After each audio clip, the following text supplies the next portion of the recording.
Good evening, everyone.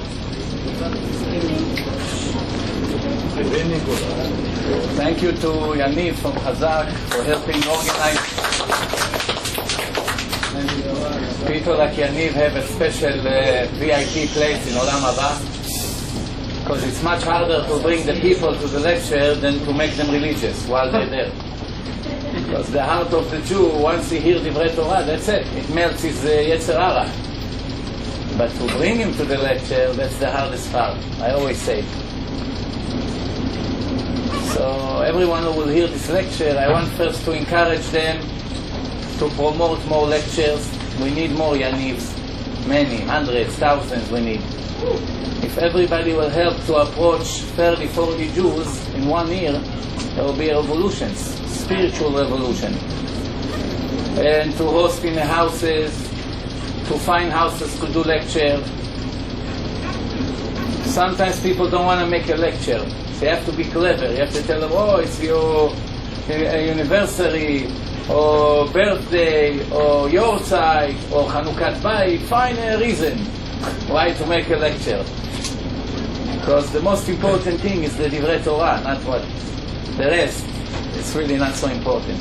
We are in between Parashat Re'eh and Parashat Shoftim. And we are now 2 days, exactly 48 hours before the beginning of the month of Elul, the critical month of the year, Chodesh Elul. Anybody that 11 months until now, from the beginning of the year until now, play games and didn't take life serious, that's it. We're coming to the last stage now. We don't have that much time left. If we fall asleep another 2-3 weeks, the next year will look horrible. Why? Because the next year is determined on how this year looked. If this year was good, next year is going to be very good. If this year was bad, next year everything will be Shem Yirachem. If you saw my lecture, they just posted on my website and on Torah Anytime that we did in Bet Gabriel 2 weeks ago. If you didn't do it, please watch it. It's called The Future of the World and the Jewish People. Baruch Hashem, I already got a lot of response on that, so then I know that it came to be a good lecture. Based on the response, you know how good the lecture was. If you see a lot of response and emails, it shows that Baruch Hashem, this lecture did the job. So please, okay, now, what does it mean, the month of Elul? Elul means Ani ledodi vedodi li. We always say it, but not always we understand what it means. Dodi means HaKadosh Baruch Hu.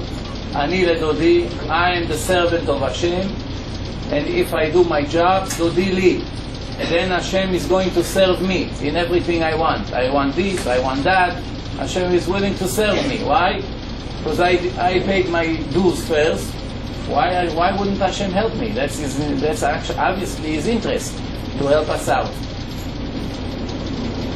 We said in Tehillim, Shir LaMa'alot Esa Einai Le'arim.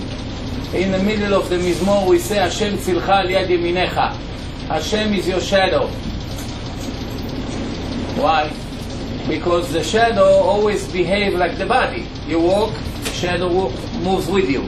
You lift your arm, you see a little person on you on the floor, like you, identical. So that means Hashem is like your shadow. Your good is good with you. You bad, remember what Parashat Bechukotai said, Im tilchu imi bekeri, af ani elech imchem, sheva kechatotechem. I'm gonna go 7 times worse against you. Why? Because you're doing bad with me, I have to do much worse with you. Measure, for good or for bad, chas v'shalom. As we entering Chodesh Elul, the parasha hint right away about the subject of Chodesh Elul. How does it start? Shoftim v'shotrim titen lecha bechol sha'arecha. What's the hint? It means you have to make a Beis Din, and you have to make police, and the police arrest people who mechalel Shabbat, people who murder, people who stole. Today, mechalel Shabbat walking free on the streets. But in the time of the Torah, somebody was mechalel Shabbat, 2 witnesses complained against him, they arrest him right away. he wouldn't be able to continue to work or to open his store next Shabbat. There will be one mistake and that will be the end of it. He won't have a second opportunity to repeat that mistake. So, the shotrim arrest him, the judges brings him into justice. But the hint about this pasuk is, in the body of the person, he has gates. Gates, what does it mean gates? Entrances. The mouth, the eyes, the ears, the nose. Be very careful what goes in and out. Shoftim v'shotrim bechol sha'arecha. Put policemen and be a judge of yourself. What comes inside your body, what goes out. Be very careful what you look at, because it goes in and there's no way to get it out. What do you hear? What do you say? What goes into your mouth? Kosher, not kosher? Now it's the time. People who are what we call today modern, which means half and half, they do what's easy for them and the other they don't want to do. So we found a very nice word, a pleasant word that it's not so disturbing, modern Orthodox. I hate this word very much because it's a scam.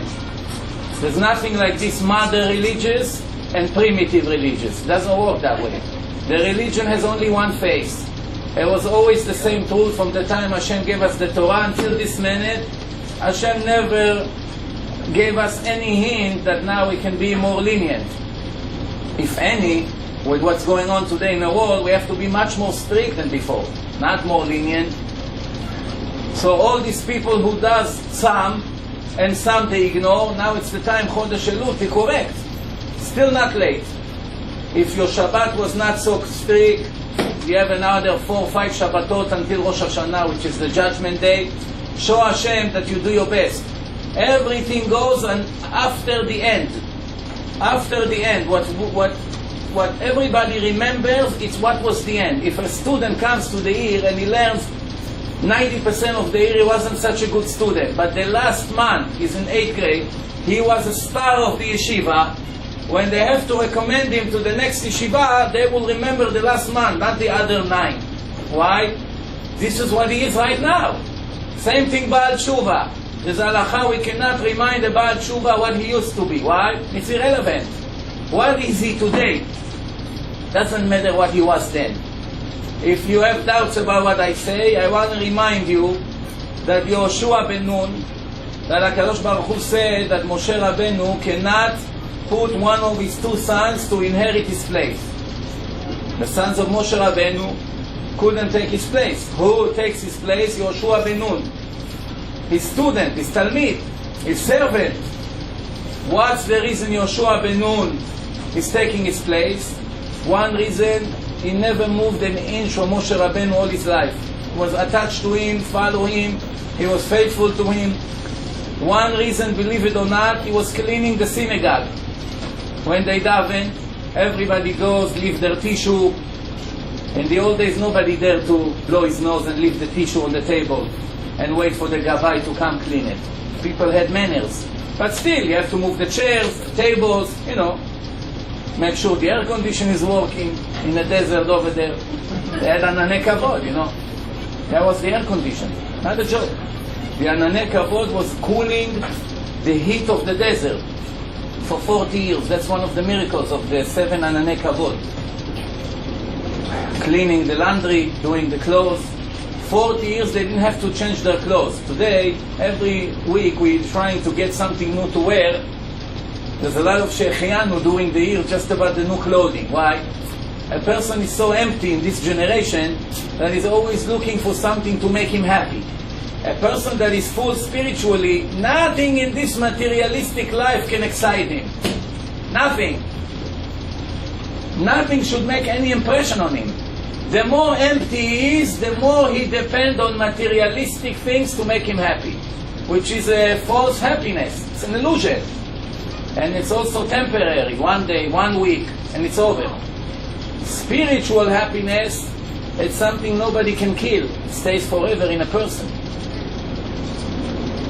Materialistic happiness is all temporary. As you can see, the more you run after it, the more disappointed you are when the pleasure is over. You get used to it. That's it. It does nothing to you. I just was told last week a story about a very wealthy family, Jewish family. They own a house, who knows, $30 million on Fifth Avenue in Manhattan. They have a house in Long Island, also worth millions of dollars. And in 1 year they moved 4 times. From one mansion to another. They move here, they move to Connecticut, they move back to Manhattan, they move to a different place in Manhattan. What is it if not mental disease, mental sicknesses that a person has? What is it? How long does it take to a person to get used to a new mansion? Normally it would take him 6 months of false happiness, no? 6 months a person will get excited if he moves to a new house. By then, they are so empty, they need every 2-3 months something new. Doesn't matter that it costs $100,000 every move, again and again, and to move here and to move there, change the address, so much headache. This is all out of emptiness. So שופטים ושוטרים תיתן לך בכל שעריך. Yoshua ben Nun took the place of Moshe Rabbeinu, and who was his wife? Rachav. The Torah testified that Rachav was a prostitute. One of the most beautiful women ever lived. There are 4 ladies in the creation. Nobody can be pretty like them. One of them is Rachav, Goya. Can you believe this? The leader that inherited the place of Moshe Rabbeinu. Just the fact that he took the place of the greatest person ever lived, it has to be somebody great, no? So one of the greatest people in the history, who did he ended up marrying? A convert and an ex-prostitute. What does it tell us? Why Hashem told us this story in the Torah? To embarrass him? To put a sign on him? No, it's an honor. Today, the children of Yoshua ben Nun would not be accepted in any yeshiva. Not in Israel and not in New York. Who's your mother? Fill up the application. Rachav. Where is she from? What's her job, profession? They begin to make phone calls. Oh, we know. Sir Yoshua, Mr. Rabbi ben Nun, we very sad to inform you that the yeshiva is full. We're not accepting any new applications. Also, Rabbi Akiva wouldn't be accepted in any yeshiva. Rabbi Meir Baal HaNes wouldn't be accepted, and many others. The list is very good, very, very long. No? It's very interesting how in this generation everything is the opposite of what it should be. Instead of respecting Baalei Tshuva and bow down to them, people put them down. It's a Baal Tshuva. You wish to be near him in Olam Haba. That's what the Chazal says. Chazal were not Baalei Tshuva. They were from birth. Chazal, most of them, almost all of them, did not make one sin in their whole life. It's not people like us that every hour we make a new sin. All their life, not one sin, I promise you. Read the Gemara about their life, you see what kind of people we are talking about. And what did they say? במקום שבעלי תשובה עומדים, אין צדיקים גמורים עומדים. In a place where the בעלי תשובה is standing, that means in the eyes of Hashem, in this world, in the next world, doesn't matter, in the eyes of Hashem. From birth can never reach that place. Why? If the Baal Tshuva does a quarter mitzvot than the from birth, why the from birth cannot be higher than him? Of course, there's always an exception to the rule. Let's not generalize. But what the Torah wanted to teach us is that if you take a person that tasted from the sin and it was sweet in his mouth and he gave it up, automatically his level is 1 billion times greater than someone who doesn't know what the sin is. Because the nature of the person is, once he tasted it, it's almost impossible to make him not take it again. And that's why in the religious world, in certain areas, we are very close-minded. Why? Because there is no permission to be open-minded in certain places. For instance, what you're going to show your children. If you be open-minded and you give them free access to the internet or to television and to go to every house they want to go, in less than 2 weeks you destroy them. You'll never be able to save their soul anymore. Once they saw what they saw, finished. You cannot make them learn, you cannot make them behave anymore. Age 14, 15, they kick you, throw you out of the window, they leave their house, you see them on the street with cigarettes and drugs. Why? You were very modern, open-minded. One guy once told me, you, the religious people, are very, very primitive and close-minded. You close your kids like this, they don't see anything. One day they grow up, they see the world, they get shocked. So I told him, are you open-minded? You let your son see everything? He said, yeah. I let him see everything. I recommend him what I think he should do. And it's his free choice. Whatever he wants to do, it's his life. You agree with him or not? Huh? What do you think? So I told him, I have an idea for you. There's a place in a village, club for men only. Excuse me. I want you to take your 5-year-old boy over there with you. That night they have a party over there. I want you to take him to see what's going on over there. So he looked at me like this. He said, you crazy? How you dare to talk to me like this? I say, you're a hypocrite. You're telling me that I'm close-minded? You are close-minded. Why don't you let your son see that? Give him some drugs to taste, maybe he would like it. Don't exaggerate, he said. So, now it's a question of opinion. Where is the red line? According to your opinion, the red line is that club and the drugs. According to me, it's way before that. The red line is much, much, much further. That's all the difference. I go not by my opinion, I go what Hashem told me, and you go with what you think is right. And the statistics show which kids are more successful when it comes to behaving and things. Here, that's the music from the club.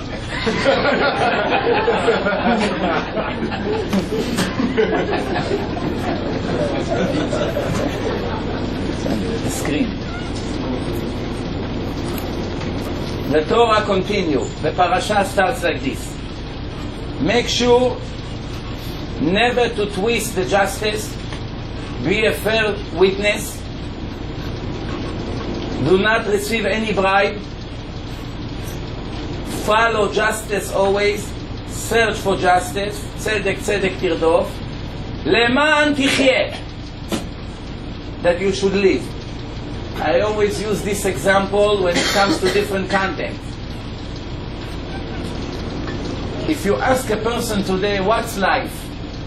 Define what life.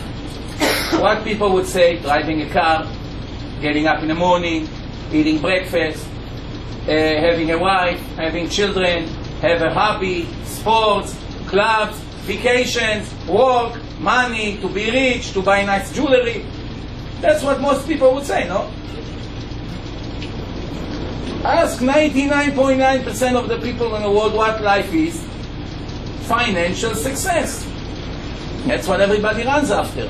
Once in a while you see a weirdo that doesn't care about money. They look at him like he's crazy. Take him to the psychiatrist. Mr. Cohen, I suggest you take your son to the psychiatrist. What's wrong with this guy? He wants to be a hippie in India over there in a mountain. He doesn't care about all you mentioned that you're about to leave him. Once in a while you see people like this. The Torah says in few places, and let's not be blind. You want to be alive? Not what you think it's life. You want to be alive? This is what I call life. Who's speaking? Hashem. You want to be life according to my opinion, what life is, or according to society? Choose. Who do you think know better what life is?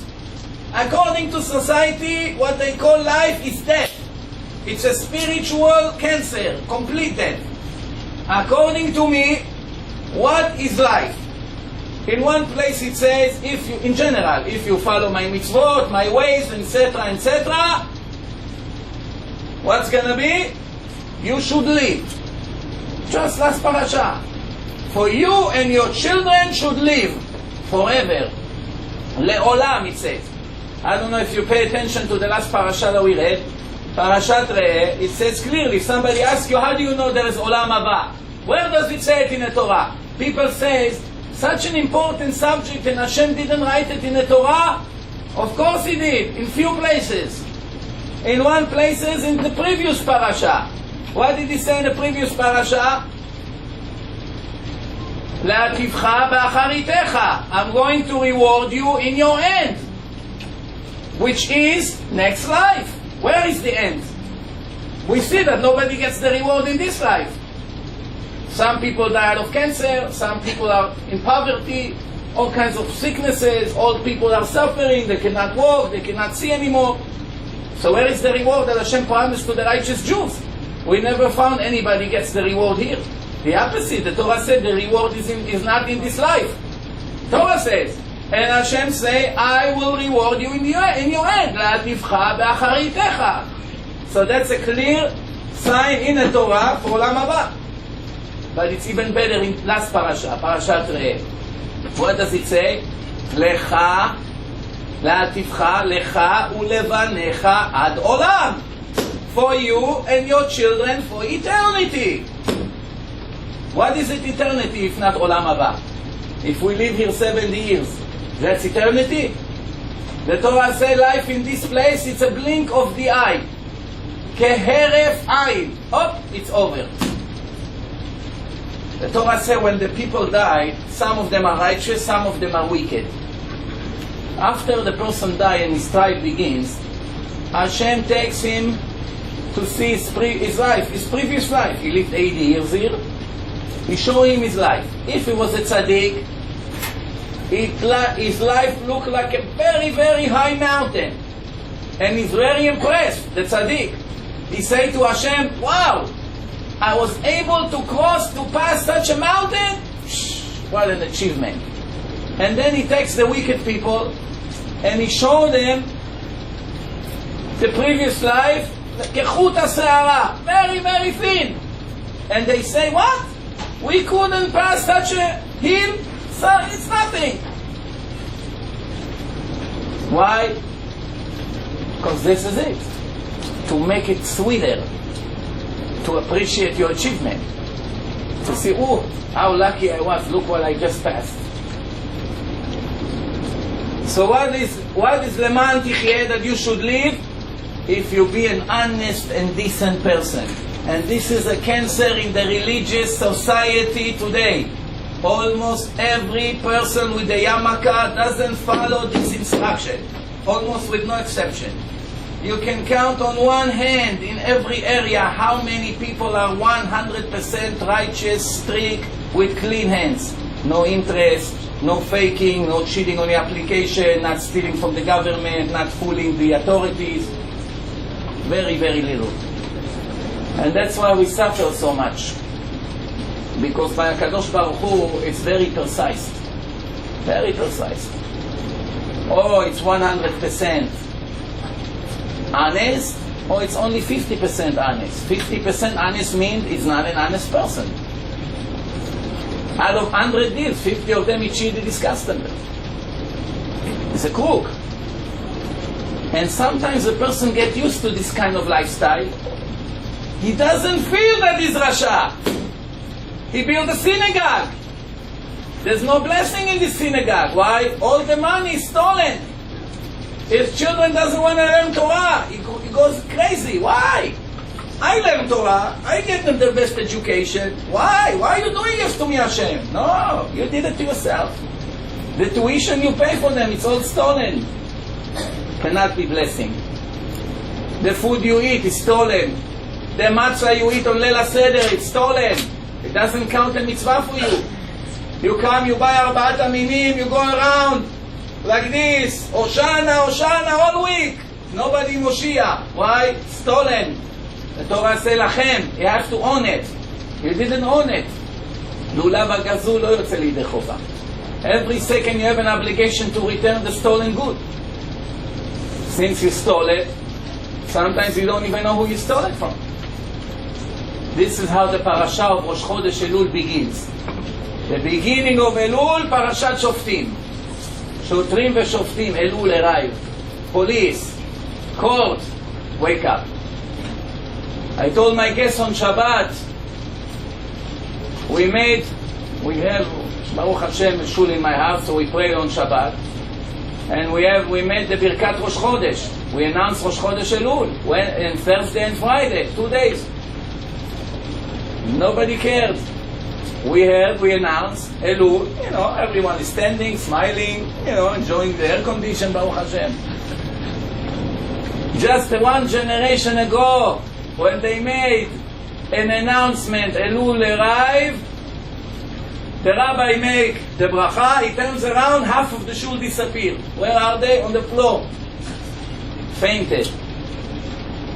Fear from Hashem's justice, punishment. Today it became a crime to speak about the punishment of Hashem. If you want to be a not successful speaker, mention in your lecture that Hashem has also punishment. Finished. Nobody wants to hear you anymore. Only here and there some that really are true followers of Hashem, that they want to know the good with the bad.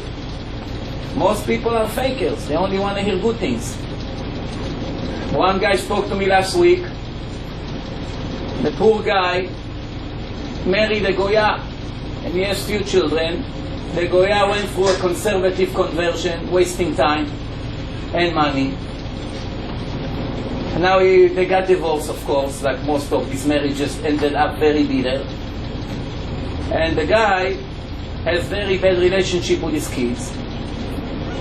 And now, finally open up his eyes to see maybe Hashem is doing it to him.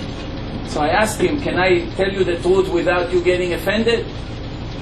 Because it's very painful what I'm going to tell you. So I asked him, are you a person that can handle the truth? Or I should just tell you nice things? Mamash like this. So he told me, you can tell me the truth. I know it's going to kill me, but I'd rather hear the truth. So I told him that his children are not his children. The Torah doesn't lie. They go in. It has nothing to do with it. I meant good. I didn't want him to kill himself so much because the kids giving him hell. Don't worry, they're not your kids. And of course what? I was supposed to meet with me and he disappeared. Why? The truth is a killer. Who wants to meet with a doctor that tells him what's really he has? People like to hear nice things. Takes 2 Advils, everything will be fine. That's what people want.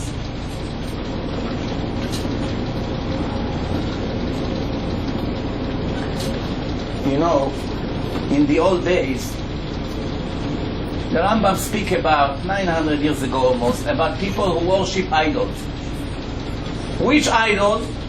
What was the popular idols? The sun, the moon, and the stars. This was the most popular gods of the people. Everywhere. You see cults, thousands or maybe hundreds of thousands of people having ceremonies, bowing down to the sun, making sacrifices, having a big altar, bringing sheep, slaughter them, sacrifice them. Some of them used to take their babies. Can you believe this? A 1-year-old baby, and throw him like this into the fire. That's what used to take place in the time of Abraham Avinu and later. So all the poskim, when they speak about wicked Jews, when they want to define a wicked Jew, all the poskim, in Shulchan Aruch, the Rambam, the Rishonim, the Gemara, in Masechet Sanhedrin, is full of expressions like this. Who do they use as a wicked Jew? What's the expression of a person that betrayed Hashem? What do they say? What do they use? Mechalel Shabbat ve'oved kochavim. Always go together, like a husband and wife. A Mechalel Shabbos and somebody who worship idols. Why it goes together? Because they have the exact same judgment, the same punishment, the same status in the halacha. Both of them has no share to the world to come. Both of them excluded themselves out of the Jewish nation. Both of them rebelled against Hashem. Both of them violated the covenant, the eternal covenant of Hashem. That's why the halacha always use both of them as goyim, Hashem Yerachem. Mamash like this. And I want to ask you a question, let's be honest. Who is better? Our friends, cousins, Prime Minister, President of Israel today? or those goyim who used to bow down to the sun and the moon? Who is better? Who is more righteous? Let's be honest. Who do you think is more righteous? The Prime Minister of Israel with his beautiful tie and suit and beautiful speeches? Or those goyim who used to take their babies and throw them to the fire and bow down to the sun? Who is worse? Prime Minister. Here is the answer. We have tissue here, maybe? Tissue? Can you turn the screen? Thank you. Thank you. The answer is, of course, those idols worshippers are much better than us. Of course. What's the question, Bichlal? They had one critical mistake, not intentional mistake. They didn't have Torah. They knew somebody made the world. They were searching for God constantly. Now I want to ask you a question. An intelligent person 3,000 years ago that never heard about the Torah, a goy in Zimbabwe. This goy, he doesn't have anything to lead him. Nothing. He doesn't have a book. So he's searching for God. What would be more logical that God is that big ball of fire in Shamayim? Nobody knows who's God. We know that Hashem doesn't have a shape and an image because we have the Torah. If we didn't have the Torah, of course we would imagine Hashem like a big light or a big ball of fire. Right or wrong?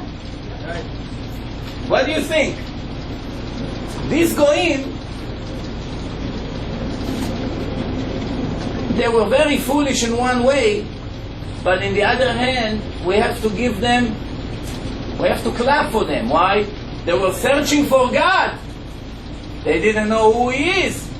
They thought they'll make Him happy by sacrificing their children.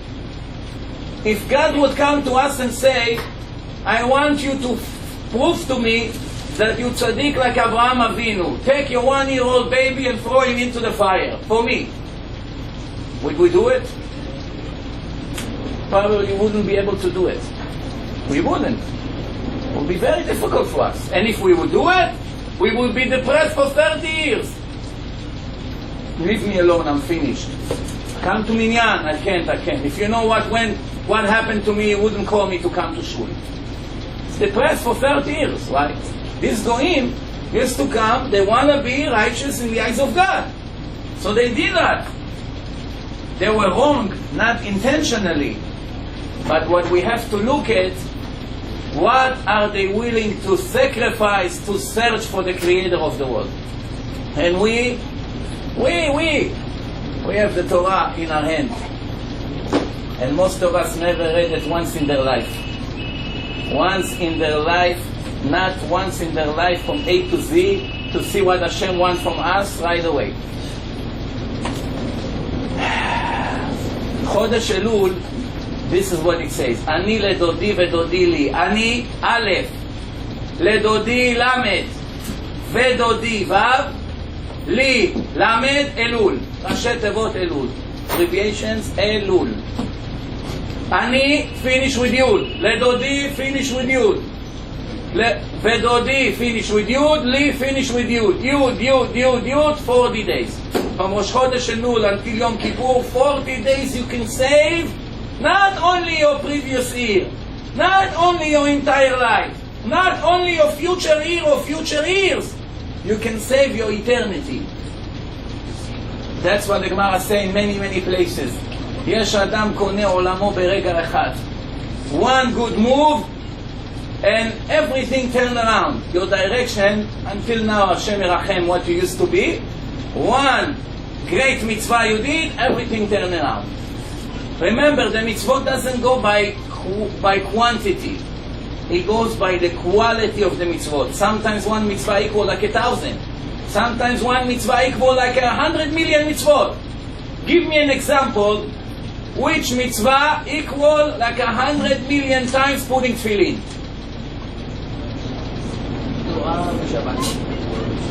What mitzvah eventually, I highlight the word eventually, takes time, but eventually he would give you more reward than putting tefillin 100 times, 1,000 times.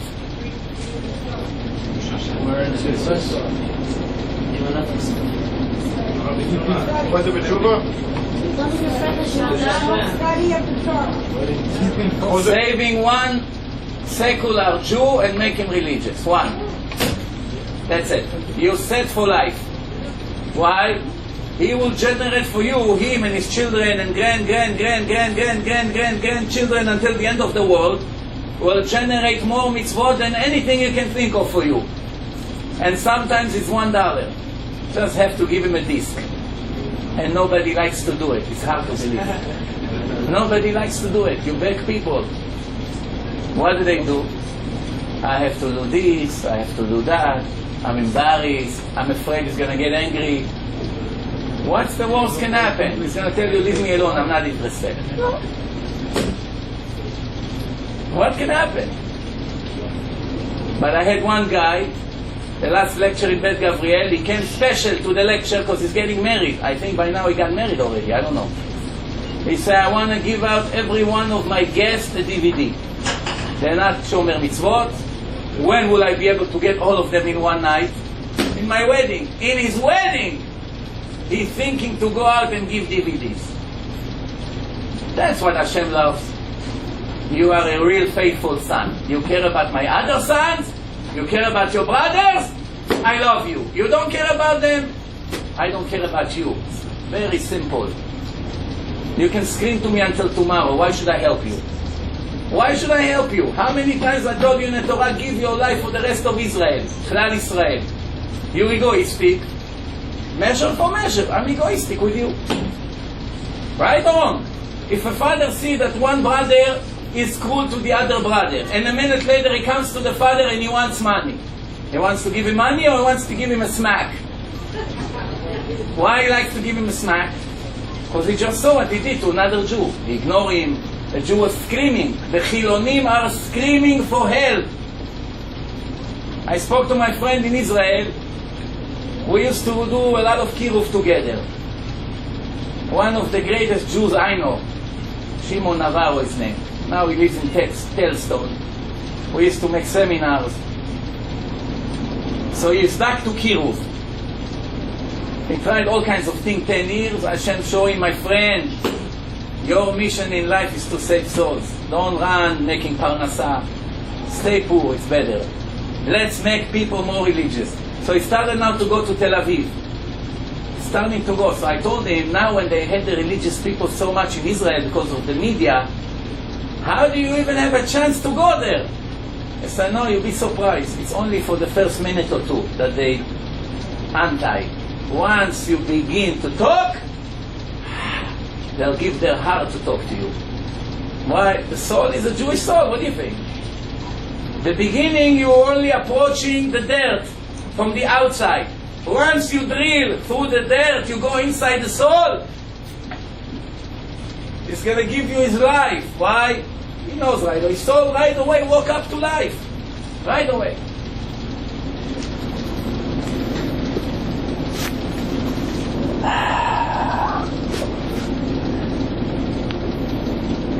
There are two kinds of Jews.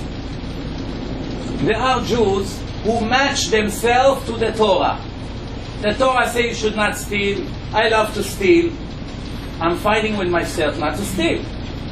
I know it's against me. I'm losing. I'm not winning. You have desire to steal. That's your correction in life. That's your test. So they match themselves to the Torah. The Torah says to keep Shabbat. In Shabbat they may have a lot of business if they open the store, but they see the Torah say you should not open your store. So they match their life to the Torah's obligation. That's a righteous Jew. However, there's the other kind of Jews. Jews that match the Torah to their wishes. He wants one thing, he's beginning to twist the Torah left and right to back him up. Oh, of course, he proves from here and he proves from there. First he made up his mind that he wants to destroy that person. Now he's going to bring all the sources to help him in his mission. Everything you tell him, he's going to find you something. That's called Naval Birshut HaTorah. Naval Birshut HaTorah. He used the Torah for his own needs. Also people that they want to become rabbis. That's their mission. Since they're 16 already, I have to be a rabbi. Why? It's a very good business. It's a dream. He thinks it's a good business. It's Gehenom in this life. But the Pirkei Avot say, Snet HaRabbanut. Don't run after the title of a rabbi.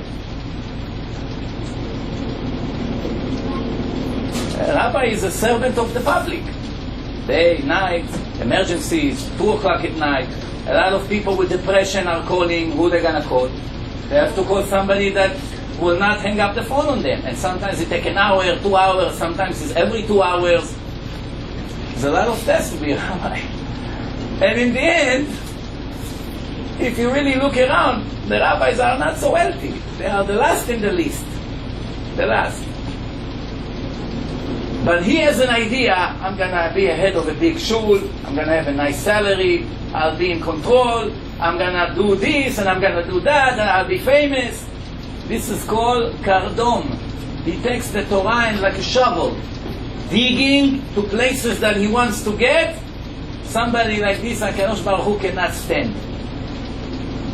All this show off, the long kilt and the special hat, and he has this and he has that, he's gonna die in here certain area with his alphabet just for the show off. Why? Pride is a very big cancer. Very big cancer. And you go, I told you once a story that one big Rav, that knows every book you can think of. He said that he used to have a habit. He was poor, but every wedding in Israel he used to take a special taxi, private driver, to take him to the wedding and return him back. And all his money went on those cabs to go to the weddings. Why? Because they call his name. The big Rav, such and such, is welcome for the first bracha. Everybody rise. That 2 minutes of glory made his ear. Poor, doesn't have what to feed his children. The little that he has, he spends on a special taxi in Israel. Is very, very expensive. Only rich people can afford to have a private taxi to take you an hour away. Very expensive. Why? Cannot live without it. Now, Baruch Hashem, when he came out of that problem, he's laughing about it. He himself told about himself that that's how he used to be. Can you believe such a thing? It's a mental disease, sickness.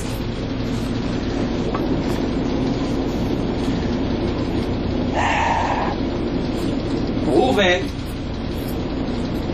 hated Shimon and Levi. A true story. It happened in Israel. Tell me what you think. So Reuven decided to make fun at them. Now he cannot come and laugh at them like this in public. So he decided to do it in a very clever way. How? Levi has a daughter, 19 years old. Shimon is 21 years old. So he told Shimon, I set you up in the best shidduch. Who is the shidduch? This address, they're waiting for you, 8 o'clock in the evening. Go over there. He hates both of them, but they don't know each other, Shimon and Levi. But he said, are you sure they want me? Yeah, I showed them your picture, I told them everything about you, it's all set. He takes the address, he comes to the house of Levi, he knocks on the door. Levi is an important person, and his daughter is a princess of the area, everybody wants to marry her, and him, not exactly would dream to go on a shidduch with her. It's all for the fun, to make fun. So Levi comes, he knocks on the door, Shimon knocks on the door, Levi opens the door, can I help you? Yes, comes with a flower, He said, we didn't order any flowers. He said, no, I came for the shidduch. He said, shidduch? Which shidduch? With your daughter. I didn't know that my daughter had shidduch today. Nobody spoke to me about this. You sure? Yes. Who sent you here? Tell me. Say, this guy named Shimon. He said, now I begin to understand. He hates me very much. He will never get my daughter a shidduch. So the guy said, he also ate me. That's why I was very surprised that he set me up on the shidduch. So the guy, this rabbi, Levi, felt bad for him that he came from far away. He said, okay, why don't you come in and have a drink, something. So he sits inside, they begin to talk. Two Jews, what do they talk about? Divrei Torah. He sees that this guy Shimon is a Talmid Chacham. Machine gun. ומפיק מרגליות. Begins to like him by the minute. Then he say, you know what? Maybe it's from Hashem. Let me call my daughter. I bring her out. You talk to her a few minutes. Perfect shidduch. Now they got engaged. Guess what? Reuven comes to ask $10,000 shadchanut for being a shadchan. Not a joke. Real story. So they came to the Rav, Ledin Torah. If you be the Rav, what would you give him? Would you give him shte stirot and send him out of the window? Or you don't have to mix your feeling? He deserves bnei shadchanut. What do you think? Huh? Does it go by his intention or what came out of it? Huh? What do you say?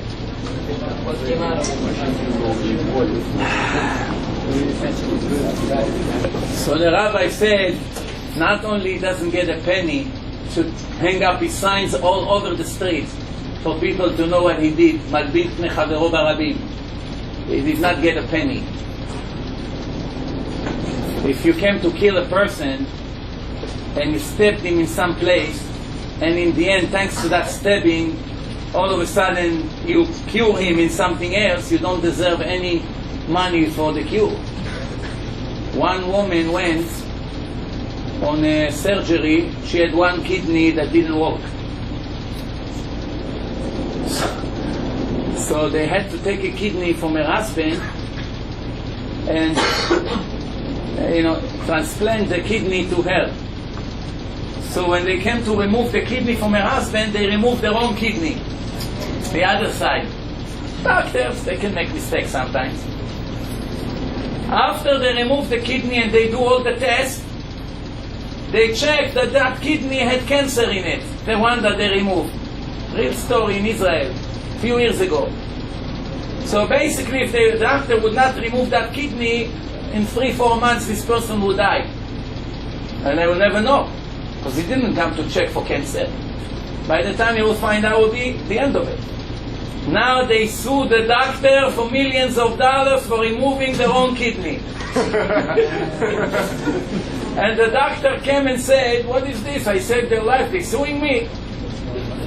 Is it malpractice or no? What do you think? The doctor not only doesn't want to pay the millions, he wants $25,000 for the surgery. No, what do you think? The answer after the lecture. I'll keep you waiting. Speaking about shidduchim, in Israel, two very important business people were sitting in a lobby of a fancy hotel in Yerushalayim doing business with diamonds. One guy bought with diamonds, the guy brought a lot of money. When he opened up the merchandise, he begins to check. They sit in the lobby, that's how they do business in Yerushalayim, in the lobby. All of a sudden, sirens. That was the time they used to shoot Scud missiles. Sirens. Everybody runs to the shelter, police, sirens, Everybody gets very nervous. They have, half a minute to run. Everybody ran. The guy with the diamonds took the diamonds with him, but the guy with the money, he put it for a second on the floor with the bag. With all the noise, he forgot about it. $15,000 in cash inside the bag. After 10 minutes, when there was false alarm and everything, they came out, they go back to the table. And I said, wait a minute, I gave you the money. He said, no. Where is the money? Oh, money is gone.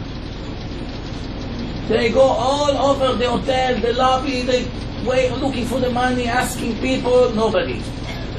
He leaves his card to the lobby manager, to the hotel manager. He said, well, if somebody, let's hope a religious guy found the money and he wants to return it.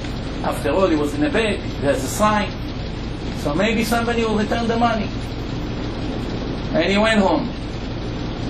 3 days later, get a phone call. Hello, Mr. Such and Such, yes? I found a bag with $15,000 that apparently belonged to you. I returned to the hotel, to the manager, and he said to me that you're the one and you left your information and I'm calling you, I want to return it to you. That was 3 days after. So the guy told him, I'm very sorry, I'm very happy that you called, Baruch Hashem, you're tzaddik, but already I gave up the money. I was mochel on the money. Tiashti. Give up. The halacha say if a person gives up, the one who finds it, it's his. I didn't believe somebody will return me the money. I cannot take it from you. It will not be fair. So the guy said, I'm very sorry. I'm not touching somebody else's money. It's your money. I know it's your money. I want to return it to you. Yeah. Well, okay, I'm coming to you. I have your address. He comes to his house. 3 hours they argue in the house. Then, after the other guy is stubborn, he said, wait a minute. I want to ask you a question. The guy that lost the money. You have a son? Yes. How old? 22. Perfect. I have a daughter, 20 years old. He calls his daughter, Dora! Father Seer, what do you think? You think she could be a good match to your son? Perfect match. They went out, they gave them the money. They got married. Real story. In Israel. Well, you see, nobody ever lose by doing what Hashem wants him to do. ועשית הישר והטוב בעיני השם. Do what good in Hashem's eyes, not in your eyes. ועשית הישר והטוב בעיני השם.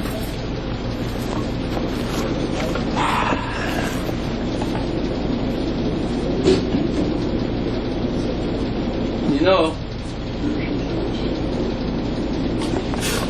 speaking about diamonds, two biggest Jewish diamond dealers in the world, probably no one of them, decided to meet at 6 o'clock in one of their houses. The seller has a lot of merchandise to sell. The other buyer is from Belgium. It's not from Israel. They made a meeting at 6 p.m. tomorrow in the seller's house. The seller is a very rich guy. He has a big mansion in Israel somewhere. And the other guy from Belgium show up, say, okay, tomorrow I'm going to be there at 6 o'clock. 6 o'clock, somebody knock on the door. The wife of the seller, she open up the door. She sees somebody dressed very bad, come to collect tzedakah. She said, I'm sorry you came in a very, very bad time. My husband is now busy. Please do not come today, come in another time. He said, I came from far away. Look at the heat outside. Look at me. Maybe you give me a glass of water. She said, please understand me. Today it's not a good time. Goodbye. The husband is waiting, 7:15. He said, cannot be. We made an appointment at 6. It doesn't show up, the buyer. They called up his wife.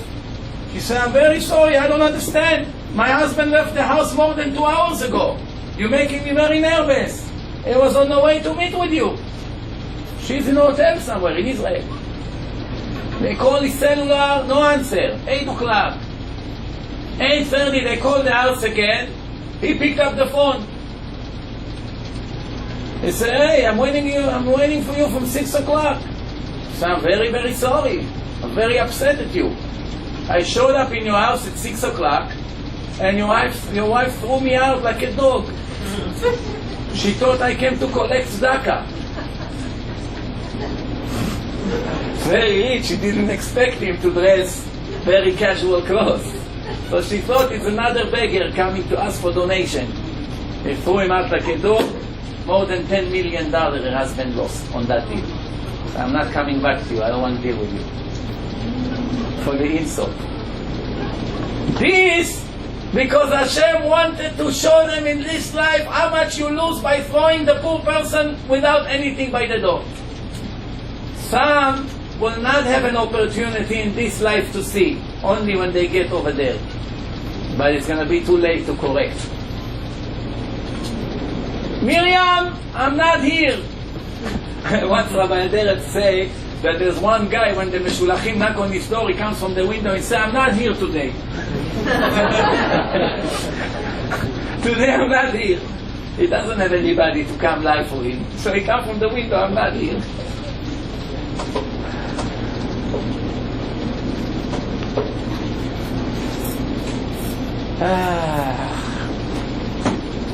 A person doesn't see his negative. He's very sharp seeing other people negative, but he doesn't see his. That's the nature of a person. אין אדם רואה נגעי עצמו. If a person is in a key position, he's an officer in a court, he's working in a city, in town hall, people need him. He is very important to get a pass, to get permits, to build. You know, there's people, they maybe even make $30,000-$40,000 a year, but they can save you millions of dollars.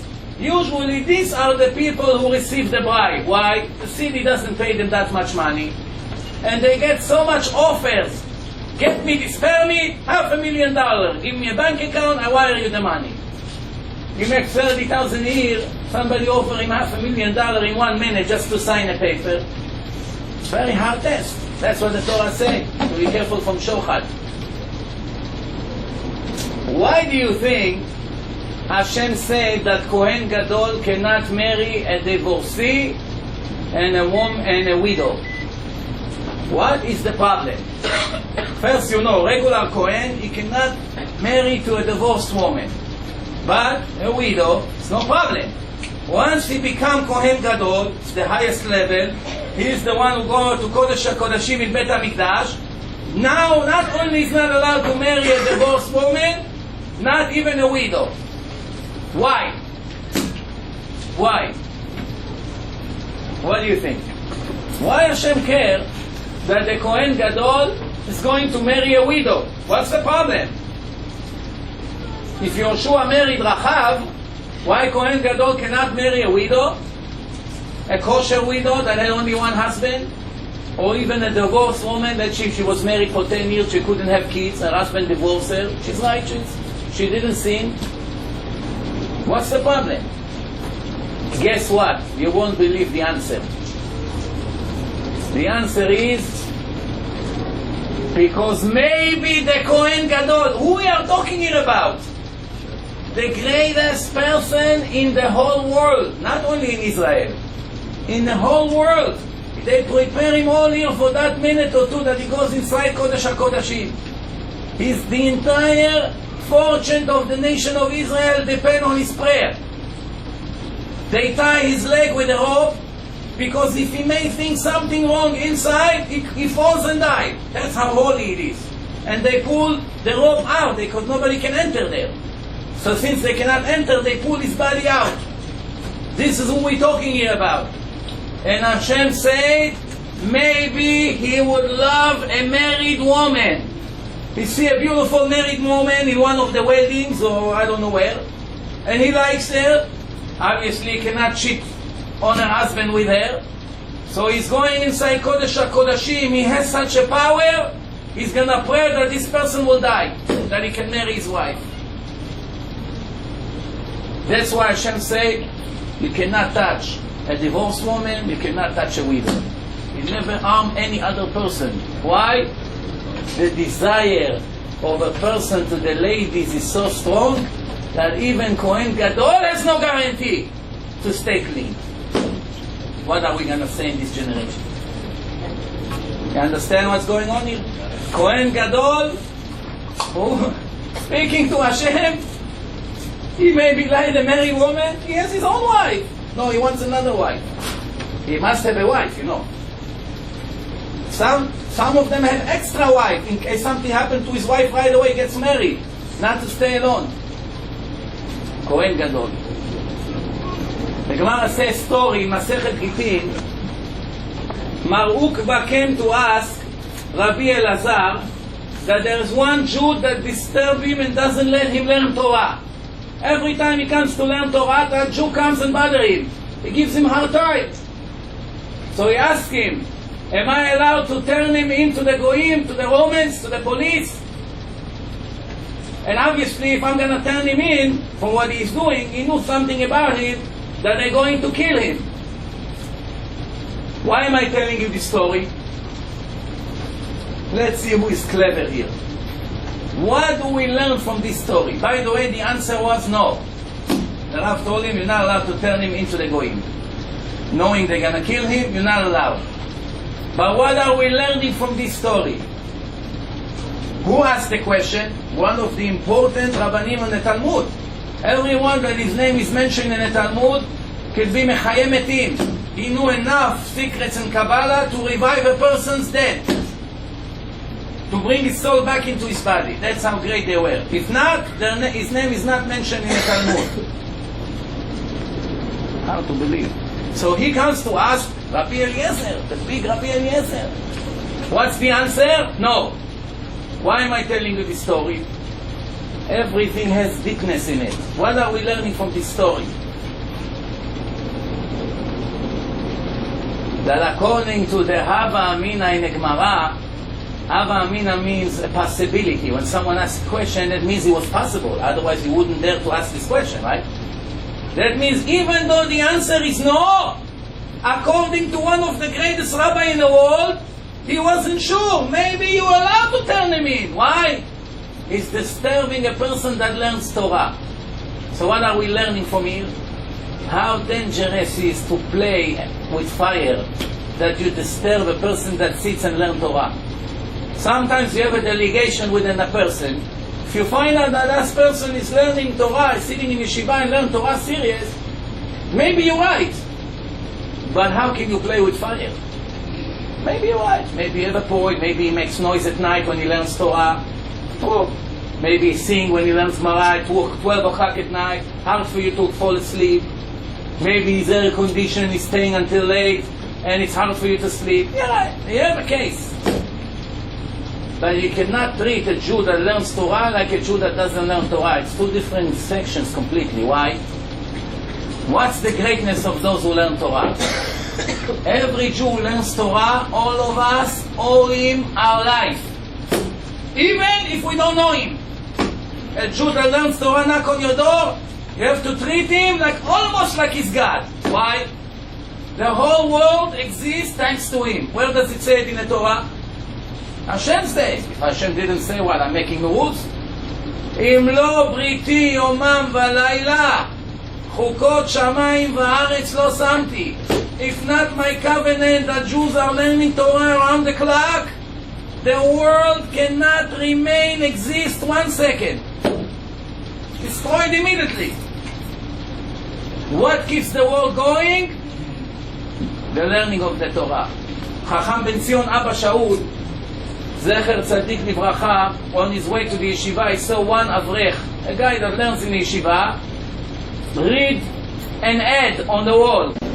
So Ben Zion Abba Shaul, he saw the guy looking at the ad on the wall. So he ran to him, he grabbed him, run, after me, quick, run! The guy says, what happened, Rabbi? What happened? Run, there's no time for questions. They ran to the yeshiva, he opened the Gemara, he puts it by himself, learn! So the guy asked, Rabbi, I got nervous, I thought something happened. He said, sure, something happened. You have big responsibility for the world. Didn't you read in the Torah that thanks to you the world exists? How do you have time to read ads on the wall? You have responsibility. Imagine a doctor on a call is going to drink vodka with his friend playing chess. You're on a call now. What do you do now? You have responsibility. You know, when the Jews came to America, the life in America for a religious Jew was impossible. Read the book All for the Boss. We'll encourage you a little bit in Avodat Hashem. Every week they got fired. It was impossible to find a job without working on Saturday. Why? Saturday was a weekday. It wasn't a weekend. 40, 50, 60 years ago, Shabbat was a working day. Only Sunday was a day off. So the Jews, he started to work on Monday, Friday. He said to the boss, tomorrow I cannot come. Why you cannot come tomorrow? It's Shabbat, I'm religious. Oh, I'm very sorry, I need a worker. It's the busiest day now. It's the day before the weekend. People finish the week. They come now, I need a worker. That was the last day. Imagine the life. Every day, every week, a new job. Now, you know, it's very difficult to find a job. So you work 1 week, 2 months you're off. 1 week, 1 month you're off. That's how it was. Many of the Jews gave up. They didn't have what to eat. It was a hard test. Children were upset. There's nothing in the house. Almost pikuach nefesh. So they became goyim. You see the results today. Their children and grandchildren. What came out of them? All these Jew haters, Americans, that sit in the White House and give advice to the president how to destroy Israel even more. Those are descendants of those Jews who came to America. What do you think? You leave Hashem, the results is endless. But why do I tell you this? Listen to this story. You'll never forget this. The Rav Kook, he's the one who told this story. He said there was a Jew who came from Poland to America. He was a specialist, good handyman. He knows to fix everything. So somebody like him, it's very easy to find a job because he's a professional. But of course, because of the Shabbat, everywhere he goes, 1 week, they throw him out. So, he came to a situation that his family was so poor, they cannot pay the rent. Already they don't pay the rent, the landlord is very angry. He gave them few days to get out. If not, the marshal throw them to the street. So, what happened? Snowing, freezing weather, 0 degrees outside. The landlord threw him with all his little children to the street, without mercy. In the meantime, across the street, there was another building, and the doorman in that building saw a family on the street. Imagine you walk in the street, 1 o'clock at night, you see little Jewish kids freezing in the weather. Well, what are you doing? We have no place to sleep. Just imagine such a thing. Lo aleinu. You should never see such a thing. For the doorman across the street, he had a heart. He felt very bad for them. And he said, I wish I had a better place to let you sleep. I don't. I can let you sleep in the basement of this building, but remember, there was no heat, gas heat. You know how they used to have heat? They have charcoals in the building, and fire goes on all day and all night to make hot water and heat for the people in the building. So it's very dirty, black. It's all black. Everything you touch is black. The floor, the walls, your face become black. I don't have to tell you the situation. Your clothes is all black. So you let them sleep over there. They threw a few mattresses and they sleep over there. Why? Because they don't want to be mechalel Shabbat. So, now they're sitting like this over there. So the kids, during the day, the kids play on the street. But the kids look like black kids. Why they look black? Because all their face is black. So one rich Jew, non-religious, is walking by. He see black kids speaking Yiddish. I've seen everything. Something like this I still don't see. Come to the kids, speaks to them in Yiddish. He tells that they're Jewish. Why are you black? Because we live over there. We don't have a place to live. Where is your father? I want to speak to him. He comes inside. You see the father sitting there learning Torah. Right away, he took out from his pocket $500. This is more than 60 years ago. That's like $50,000 today. He comes to the father, he said, go get yourself a normal place to live. The Jew asked him, excuse me sir, please, no offense, do you keep Shabbos? So how it looks, no kippah, no nothing, no peot, cut everything. He said, I'm sorry, no. And he said, I cannot accept the money from you. How can I accept the money from you? The only reason we are here, because I didn't want to be Mechalel Shabbat. So now I'm going to contradict myself and take money from Mechalel Shabbat. If I'm with Hashem, I'm 100% with Hashem. There's no difference between you and me. I'm a Jew, you a Jew, we have the same obligation. It's a covenant between us and Hashem. The Ashir got very offended, very embarrassed, embarrassed and upset at the same time. Who does he think he is?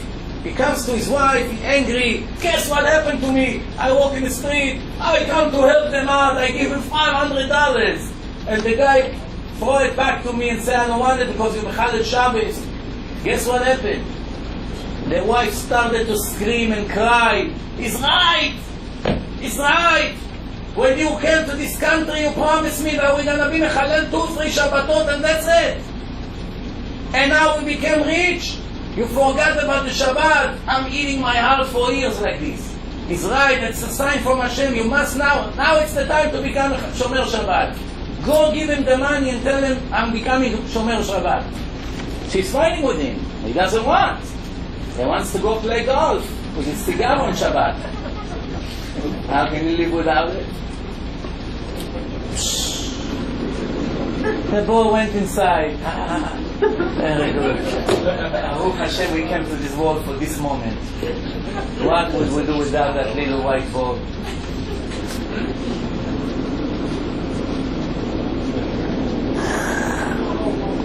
So the wife told him, okay, you're not giving up? Give me a get right now. I don't want to be with you. You're not becoming Shomer Shabbat? I want to get divorced right now. He loves his wife. So he says, okay, I'm surrendering. I surrender.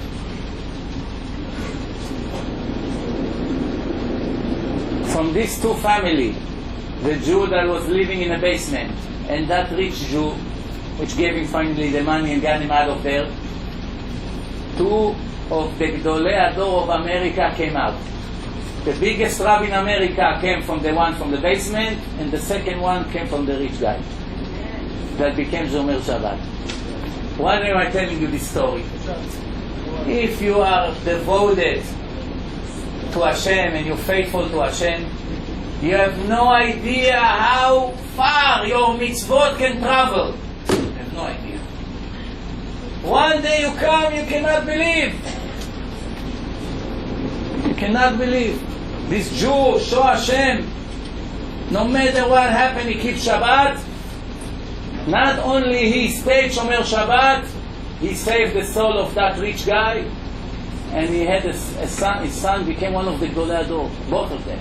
Why? For sure, thanks to that thing. What other than this? I give you another example. The Russians. Today I went to a place. Russian convert became Jewish. So I asked her, where you are from, Russia? She says Siberia. I started to shake already. Siberia? That's where the Russians used to put all the people on the ice there. It tells that Siberia had another side. Not everything where they put the Jews to die on the ice. They have a place like Moscow. Malls, fancy things. She got angry that I thought that Siberia is Harlem. Moscow! You ever been in Moscow? Siberia is like Moscow. No. You should know. Next time when you hear Siberia, you will know Siberia also have clubs there. So anyway, the Russians say everybody must carry ID. If they catch a person without ID, what's the punishment? He goes to Siberia. Not to the clubs. So, now the Jews has a big problem. How are they going to carry the ID on Shabbat? Shabbat, it's Reshut HaRabim. Cannot walk with the ID in a pocket. So the rabbi said to the Jews in the shul, we have no choice, it's pikuach nefesh. If they're going to catch a Jew without ID, they'll kill him. Therefore, he has to go with the ID in his pocket. One Jew say, what? On Shabbat, I'll carry ID? I'd rather die and not be Mechalel Shabbat. I don't care. That's it. So he didn't carry ID. He walked in the street, and the soldier asked him, excuse me, show us ID, please. And in Shabbat, they were looking for Jews. And I'm sorry, I don't have ID. I'm a Jew. I cannot carry ID on Shabbat. Say, I'm sorry. We saw other Jews, they hold an ID. Why don't you have an ID? Get in the car. They put handcuffs on him. They took him inside the police. They took him and his family and sent them to Siberia. Few days after the Nazis arrived to Russia, to that place where he was, all the members of the shul were murdered. And he is the only one who survived. And then when the Russians won with the war, they released everybody from Siberia, and he came out with his family, and he survived to make it back to Israel. Everybody died. The only one that showed Hashem, I'm gonna die for your Shabbat, he was supposed to also be dead. That's it. Hashem changed his file. Life.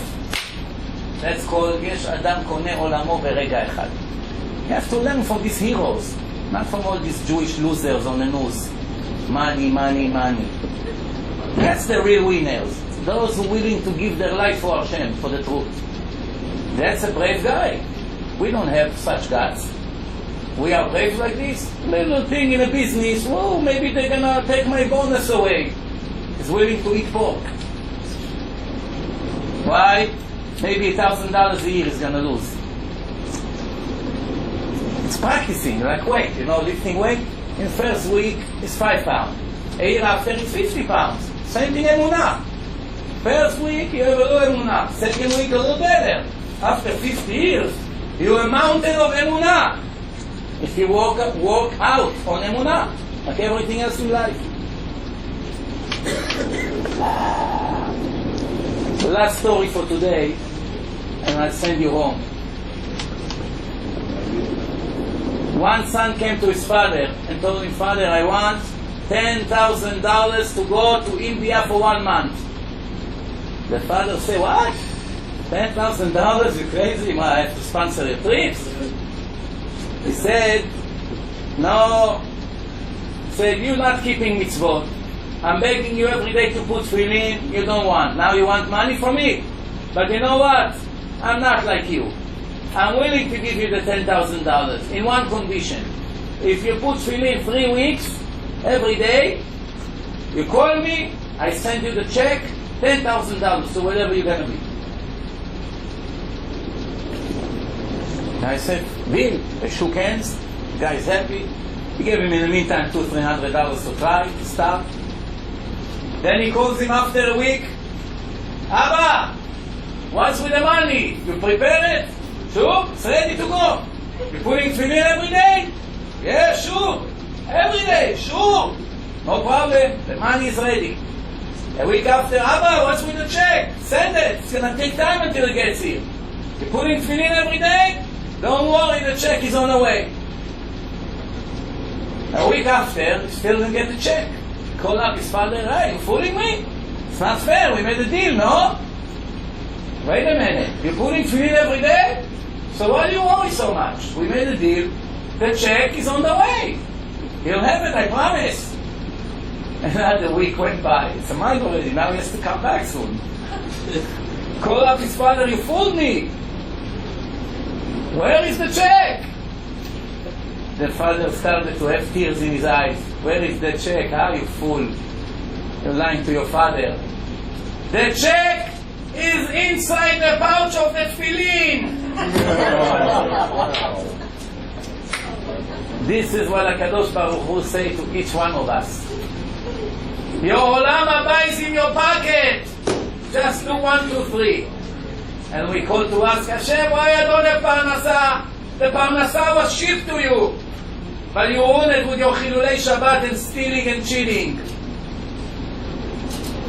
Your wife was sent to you, but you pushed her out of the window with all the things that you do. Here and there with the clubs and in the internet, Hashem Yerachem. Every time she's about to reach you, you pushed her away for another 3 months. Why would I give you a wife? That you drag her with you to hell, the way you live? And after a while, Hashem said to the wife, she doesn't know it. She meets somebody else.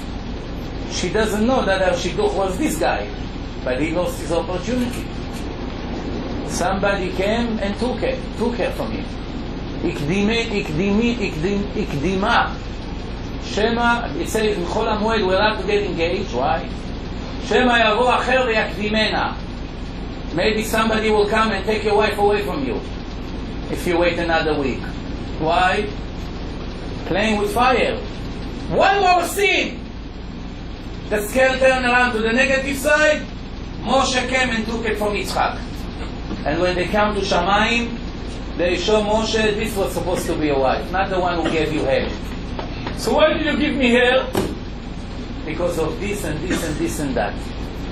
Nobody suffer for no reason. No one.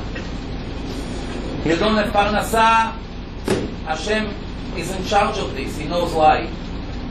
You're not healthy. That's what Hashem wants. Check why. You don't have a shidduch already 40 years. That's the way Hashem wanted. Why? Check. Everything has a reason. You were very rich, now you lost all your money. Your parnasa go up and down 100 times a year. Everything has a reason. Your children are doing all kinds of bad things. Check. Check. Not always you're going to see why. But if you really, really want to show Hashem that you care and you want to correct, you'll be amazed how clear is the messages are going to be. The more you show Hashem, you search for Him, like David HaMelech cry and begging the entire Tehillim, Tzama nafshi, I'm thirsty, my soul is thirsty for you, Hashem. Show me your way, get me close to you, help me to see your truth, let me walk through your Torah. I want your Torah every day, every night. All I want is Torah. I don't care about money and gold. And David HaMelech didn't lie to Hashem. You know how I know? How I know? How I know, besides the fact that he was a tzaddik, how I know that David HaMelech, every word that he says is true? If he wasn't true, Hashem wouldn't enter it into the Torah. It wouldn't be an integral part of the Tanakh. Tanakh of Hashem has no lies. There are many, many events that took place at the same time when you read Yirmiyah, Yeshaya, Yoel, Amos. Many things. The one who made it into the Tanakh needed the approval of Hashem. Many Jews say things. Only specific things went in. And every word has a meaning and guidance to teach us and to show us the way. Chodesh Elul comes in 48 hours. It's time to make an overhaul, to be ancient. We say in Birkat HaLevana, Lev tahor berah li Elokim, veruach nachon chadesh bekirbi. Many people say, Lev tahor bara li Elokim, because they don't pay attention to the Hebrew nikud. What's the difference between Lev tahor bara li Elokim to Lev tahor berah li Elokim with the Shva? What's the difference? Big difference. Lev tahor bara means Hashem created to me a pure heart. But that's it. Now who knows what's with his heart? Lev tahor berah li Elokim, it's a request. Hashem, please create to me a pure heart. That means turn my heart to be pure.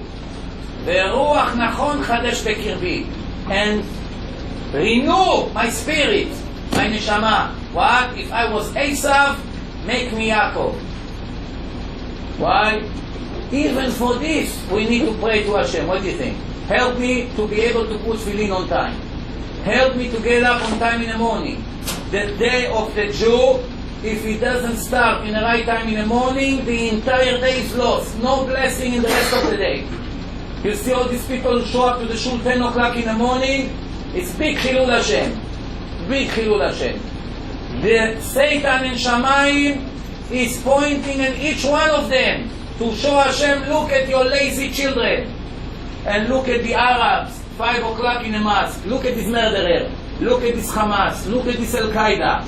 Remember how they blew up the head of Ahmed Yassidi Machshimo? 5 o'clock in the morning when he came out of the mosque. We finished Shachrit already. Why? A second Hitler daven Shachrit at 5 o'clock. The children of Hashem, what time is it, Miriam? It's 8:45, Moshe. So Kriyat Shema is in 10 minutes. Oh, okay, there's a second Kriyat Shema. Then he wants breakfast, 2 cups of coffee, and those that goes to the mikveh 2 hours like this. Finally, when they come to pray, it's already they cook the steaks in a shish kebab here. When they eat steaks in a restaurant across the street, there are people who daven Shachrit 12 o'clock in the afternoon. And then they wonder why we have so many tragedies and problems. It looks like the small things. This is what Parashat Ekev said 2 weeks ago. Ekev ki tishmeru et mitzvotai. Ekev means mitzvot she'adam dash be'akevo. Mitzvot that a person doesn't pay so much attention. It's no big deal. You know, who cares about this mitzvot? I do the main mitzvot, I do. The little ones, I don't have so much patience. Hashem tests you on the little ones. The big one, every fool knows you have to do. You know Torah, you know Hashem, you know you have to keep Shabbat. You know you have to put tefillin. You know you have to give tzedakah. You know you have to learn Torah. You know you have to put tzitzit. This is ordinary. The little things, that's when Hashem tests you the most. קדש עצמך במותר לך. Sanctify yourself with what you permitted. And what's the example for that? A person that is a farmer, he has to give 10% from everything that grows on his field. Ban Hashem knew that it's going to be stingy Jews, that he will kill them to give 10% to the poor people or to the Kohen or to the Levi. So he said, okay, if you don't want to give, I have a shortcut for you. What is the shortcut? You bring all the fruits into your house from the chimney, from the attic. You bring it down with a rope, with a basket. If it did not enter the main door of the house, patur mimaser. No tax. Free. You go through the congregation, you give them the money, they return to you in cash, no problem. No tax. 5 Porsches in the driveway, 7 Mercedes in the other driveway, no tax. Don't worry. That's what Hashem says. So what happened in the end? You just bought thousands of fruits. You have to give hundreds of them. You don't want to give, you bring it from the roof. You did not violate the rules. Hashem gave me a shortcut. No. I want to give. Because I know that's what Hashem wants. To begin with, He said to give 10%. Now He knew that there will be weak people, so He gave them a shortcut to help them not to be big sinners. I want to give. I'm coming from the front door. Here is my 10%. That's a kosher Jew. He can go around? No. There's my obligations to you, Hashem. After a while, Hashem see that you behave like this.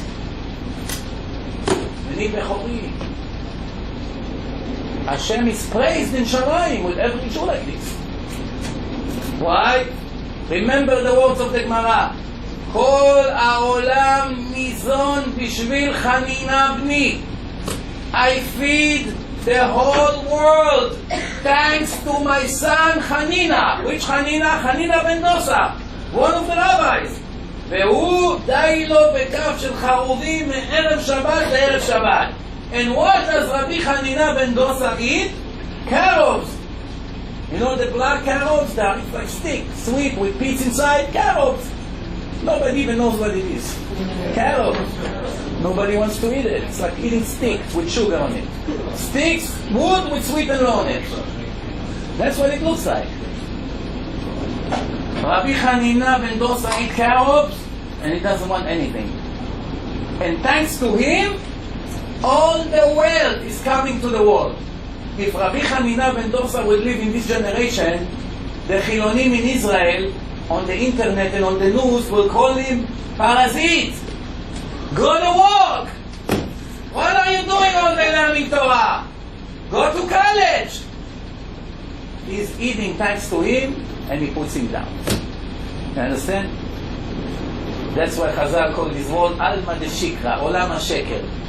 The world of the lies. And over there, nobody can fool Hashem. עין רואה ואוזן שומעת וכל מעשיך בספר נכתבים. Thank you very much and good luck עם חודש אלול בעזרת השם.